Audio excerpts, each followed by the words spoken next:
7.1, exploring exponential models. Okay, now here's the chapter we're going to start getting into a little more new stuff, but it's a little later on in the chapter. So first we're talking about graphing exponentials. When you look at an exponential function, like so, this a is going to be the stretch, this b is the base. So whatever number is raised to the x power, that's the base. Now your parent function for these graphs are always a little bit different because the base will change. The shape of the graph is always the same, which you will see, but it will change depending on what the base is, and that's what we're going to kind of talk about in this first chapter, in this first lesson.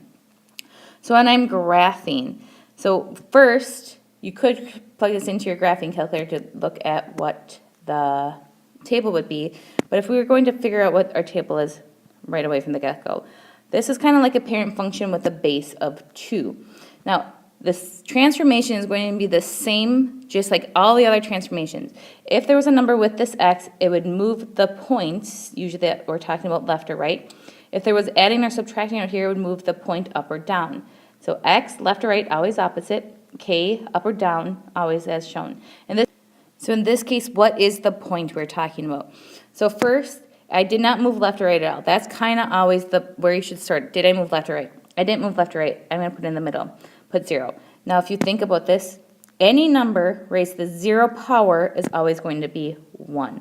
So this is the starting point. This is the starting point for any base. It's going to be 0, 1. If there's no transformation, no matter what number is here, this is always my starting point because any number raised to the 0 power is always 1. So now we're going to evaluate points on the left-hand side and on the right-hand side. Now we can just plug them in. 2 raised to the second power will give me 4. 2 squared is 4. 2 raised to the first power will give me 2. 2 to the negative 1. So I'm just going to kind of write this out. If I have 2 to the negative 1 power, that's the same thing as 1 over 2 to the first. Remember, a negative power would flip it to the bottom. So in this case, this is going to give me 1/2. 2 to the negative 2 power, that's the same thing as flipping that. So it would be 1 over 2 squared, which is 1/4. So I'm going to plot this. Now before I go into actually drawing this shape, if you have noticed right over here we have an asymptote. What is an asymptote? An asymptote is going to be an invisible line that will never, ever, ever cross. Now when we're dealing with exponential functions, we have an asymptote because if you think about it, any number we put in, positive or negative, it's always going to be a positive number because even when we put in these negative numbers into this equation, it's still giving me positive numbers. So I will never, ever, ever cross this line right here. Right here, this will be my asymptote. I will never have any number. I cannot plug any number into this and get 0 out, or any negative numbers. So any number raised to whatever power will never give me 0. Why? Because we know anything raised to the 0 power is equal to 1. So we have an asymptote right here at x equals 0 because it's never going to pass that line. Asymptote, it's never going to pass the line. So in my asymptote would be x is equal to 0. Why is it the x value? Because it moves left and right. Horizontal lines are x equals equations, and it will never pass that. So when I draw this out, I'm going to have a loop on the left, and it's going to have I'm not really drawing, getting really close to the asymptote, but never, ever, ever actually pass it. So now when I look at my domain and range, domain is your x value. X moves left and right, so you have to look at your graph. How far left do I go? Well, I can go on forever, because that arrow is pointing on forever. How far right do I go? That arrow is going to go up forever, so in this case, my domain is all real numbers. For my range, if I look at this, how far down do I go? I'm never going to cross that line. Never going to cross that line. How far up do I go? I'm going up forever. So my y value, my range, my y value, is dealing with 0, but I can get really super close to 0, but I will never, ever actually get to 0. Y will never equal 0. So y is going to be greater than 0, not equal to.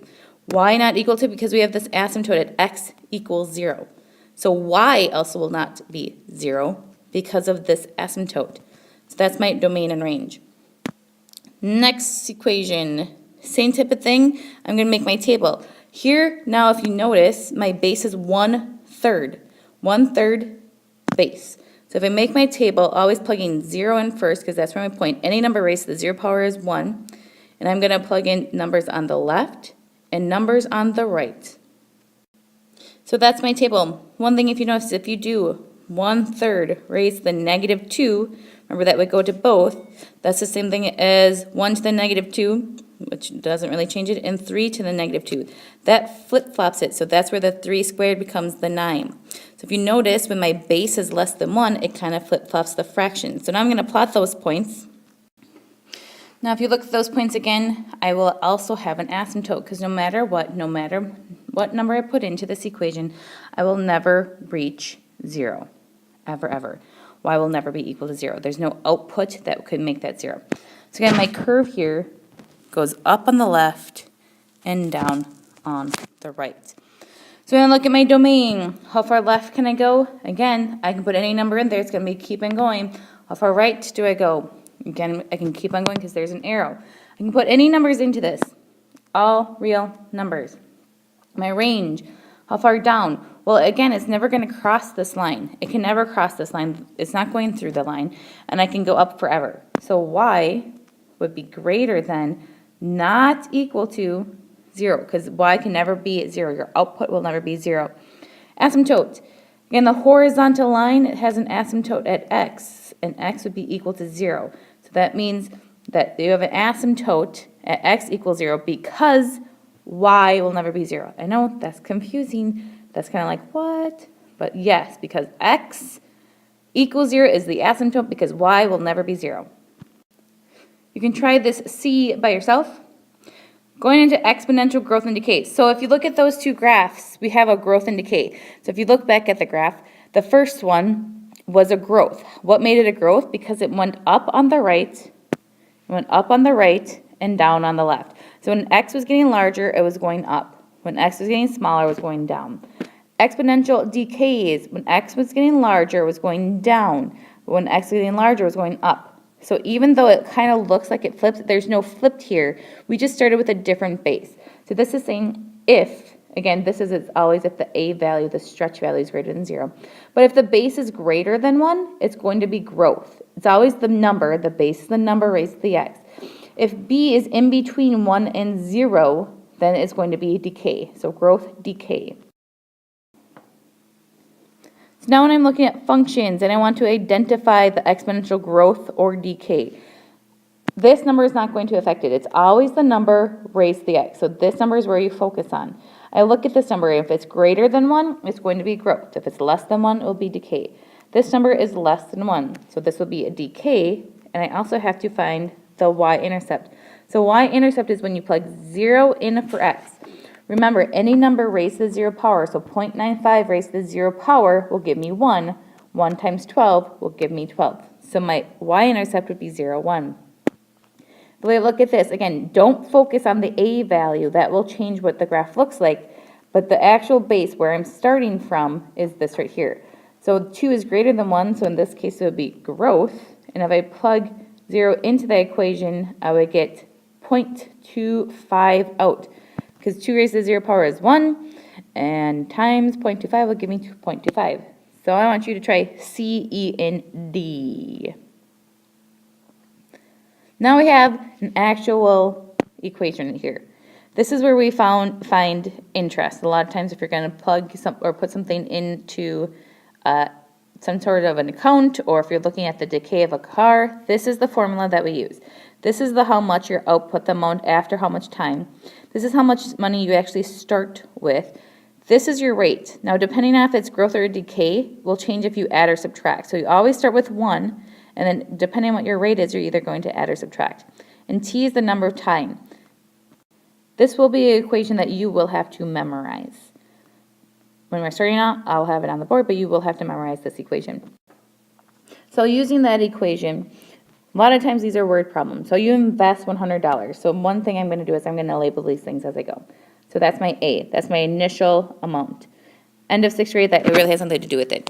My interest. One thing when I look at my interest, that's my rate. Right away when I see this, I like to write out what it's going to be as a decimal, because that's what you are going to be using in your equation as a decimal. How much will it be after 6 years? So that's my T time. So my equation that I write out, and you can write it like the actual formula, so A of T. You could also write Y equals, if you want, is your initial deposit, so that's $100, And then I have by 1. Since it's increasing, it's going to be increasing. You're going to add your rate, so 0.05. This is where it's very important to remember to change to a decimal, change your rate to a decimal. And it's asking for after 6 years. So you plug this into your calculator right here. You can already add if you want to, and you should get out 134.01.01. I want you to try B, and if you look at, for example, 4, and I think there's example 5, we're going to be doing those in class because we're going to be using our calculator more for that. So 4 and 5 we're going to be doing in class. So that's all we have for section 7.1. You have a great, grand, wonderful day.